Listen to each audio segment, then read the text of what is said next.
Hello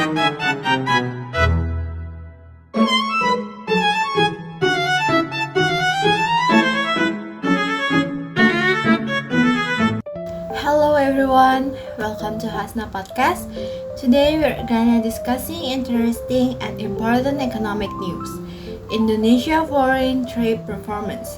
Specifically, the latest trade balance report from the Statistic Indonesia or BPS. According to BPS, in October 2025, Indonesia once again recorded a trade surplus, this time at $2.39 billion.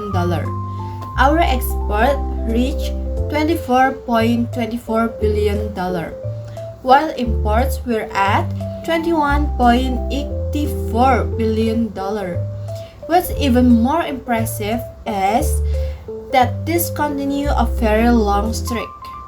Indonesia has been maintaining a trade surplus for 66 consecutive months, ever since May 2020.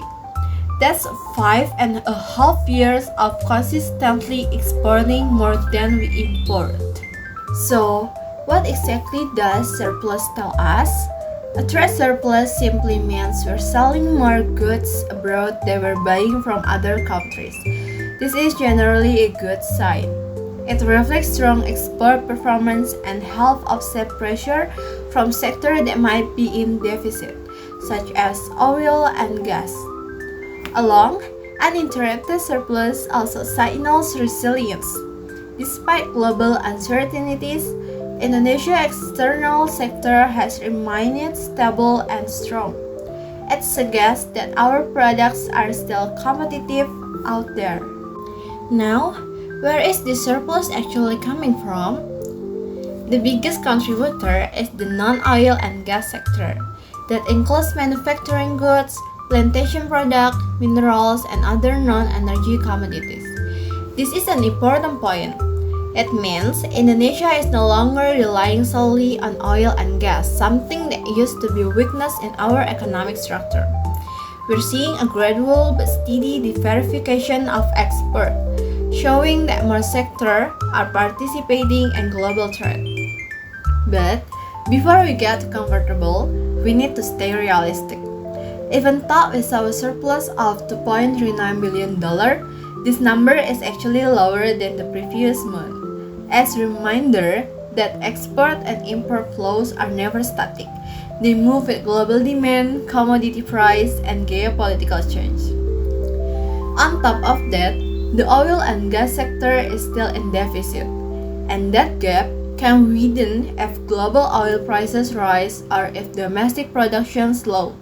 So, yes, the surplus is good news, but it also comes with uncertainties we need to watch closely.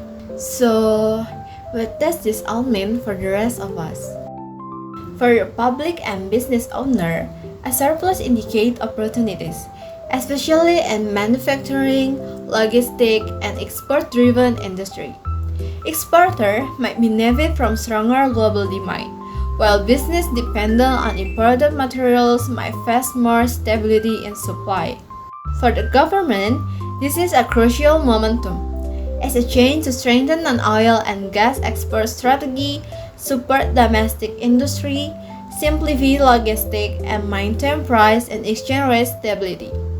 Because at the end of the day, a surplus only matters if the benefits can be felt by ordinary people and business at home.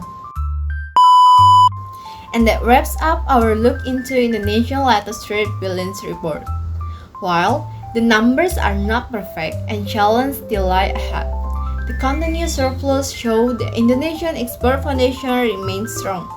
Tracking data like this help us understand not just the health of the economy, but also where the country might be heading next. Thank you for listening to my podcast. Stay curious, keep learning, and I'll see you in the next time.